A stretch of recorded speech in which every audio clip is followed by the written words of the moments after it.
Assalamualaikum semua, salam sejahtera. So kalau korang naik kereta EV, tengok ni, ada kucing masuk ikut bawah, kena hati-hati. So aku suggest sebelum jalan korang on dulu, jalan sikit-sikit dulu ke apa. Aku tak tahu mana dia masuk ni. Aku kebetulan tengah lap enjin bay ni, tiba ada kucing lah. So itulah peringatan untuk korang, dia ada ruang-ruang ni, kena hati-hati. Walaupun kat sini tak ada benda yang panas, kena hati-hati. Sebab ada ruang, kena hati-hati, kena check.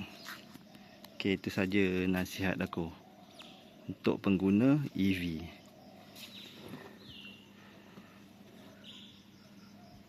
Selamatlah aku, dia sebagai peringatan kat lah, sebab aku tak pernah pula nak check. Kebetulan masa aku tengah cuci enjin bay ni ada kucing tak.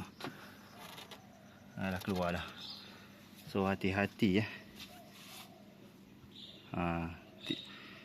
selalunya aku akan on aircon, kemudian aku akan gerak sikit-sikit loh, supaya tak ada kucing bawah kereta ataupun menyelit-menyelit macam ni lah. Mungkin dalam seminit lebih baru aku terus jalan lah. Ok, itu saja peringatan untuk siapa yang pakai EV Oh, terkejut kat aku. Assalamualaikum. Terima kasih kerana menonton. Ini hanya untuk peringatan sahaja. Tengok bawah ni.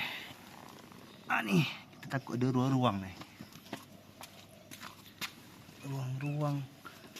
Tak tahu ruang mana dia masuk ni. Tapi ada ruang lah. So itu sajalah peringatan untuk yang bawa EV.